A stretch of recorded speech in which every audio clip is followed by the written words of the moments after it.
Welcome back, lovely audience. Delighted to have you join us again. Today's theme resonates deeply: navigating relationships with narcissists. This discourse is tailored for those who felt the weight of self absorption overshadowing mutual care, be it from kin, comrades, or confidants. There comes a juncture when lauding them endlessly must cease. What unfolds thereafter? What transpires when their coveted attention isn't readily proffered? This, precisely, forms the crux of our discussion today. But, ere we delve, allow me to shed light on my complimentary course, Narcissism 101, Anticipatory Cues, Liberating Strategies, and Reconstructing Your Narrative. Laden with invaluable insights and actionable counsel, it equips you to navigate the labyrinth of narcissistic dynamics. Access awaits, just a click away. As you change how you talk to the narcissist, whether you use the gray rock method or another way to avoid contact, an interesting thing starts to happen. They are no longer the center of attention all of a sudden.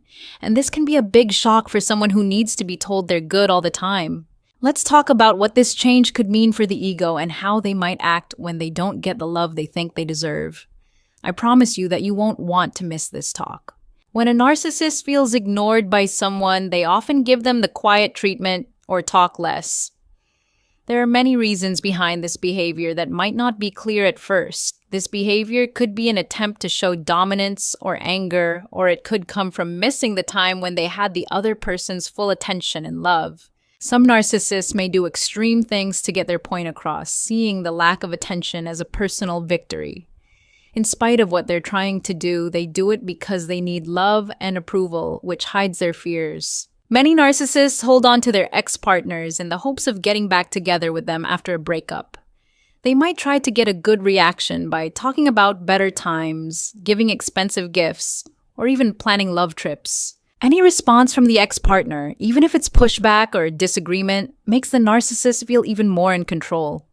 This can sometimes turn into long-term mental abuse, with the narcissist closely watching their ex-partner's every move.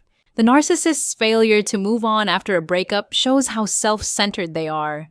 Even though the relationship is over, they are still obsessed with their ex-partner and have romantic dreams or look for reminders of the good times. Narcissists find it hard to let go because they are always looking for approval and recognition through their actions. Deep-seated fears lie beneath the surface of a sense of self-importance. It is important to understand that a narcissist may still have strong feelings for you, even after you have broken up with them. But the most important thing is to put your own mental health first and set clear limits. Perhaps the best thing for your health and happiness is to stop talking to the narcissist, especially if they don't respect your limits or privacy. Narcissists can't get enough of being connected with other people and will do anything to get what they want. They might try to get into your social group by getting in touch with friends, family, or even coworkers. In the worst situations, they might break your privacy by getting into your work network just to get in touch. You might feel uncomfortable letting the narcissist back into your life. Their constant need to be in charge could cause problems between your friends or make them do bad things like spreading rumors about you to hurt your image. It can be dangerous to talk to a narcissist because they might see any question as a threat and act aggressively. Getting into fights or denying their false claims feeds their need for attention without meaning to. Negative attention is better for narcissists than being ignored. To get back in charge, they might use guilt-tripping phrases like, "After all I've done for you, how could you treat me this way?" to get your attention. Or, "What will become of you after wasting so many years?" In addition, they may put the blame for their own pain or illness on you, making you feel guilty.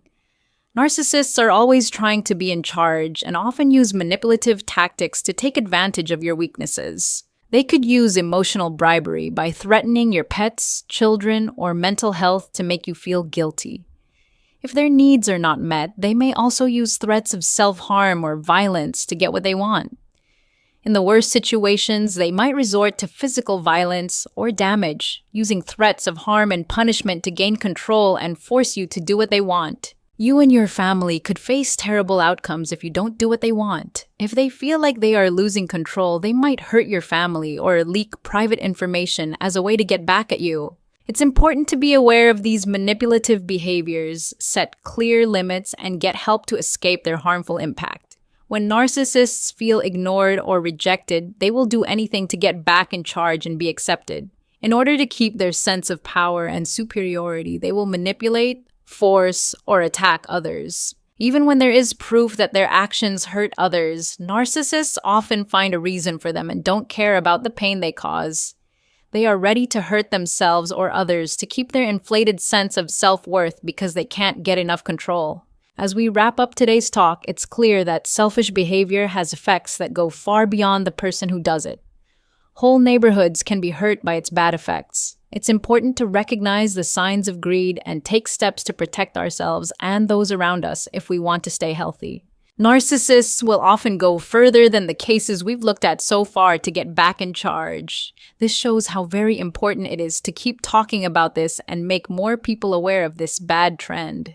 We talked about a lot of things today. If you had something to say or want to share your thoughts and experiences, please do so in the comments section below. Also, don't forget to share this video with people who could gain from it and like to it. Before you leave, we'd like to offer an extra invitation to help us out on Ko-fi. Your donation of even just $1 helps keep the material you like going and lets us make more of it. By becoming a member, you also give us a way to show our appreciation by putting your name at the beginning of our movies. No matter how small your input is, it makes a big difference in how we grow and get better. Click the link in the description to become a part of our Ko-fi group and play a key role in our journey. Thanks for thinking about it and for being an important part of our community. Additionally, please read the description below for information on how to get our free book and one-on-one lessons that can help you even more. Thanks for taking part in this important conversation. Let's work together to make neighborhoods healthier and more powerful.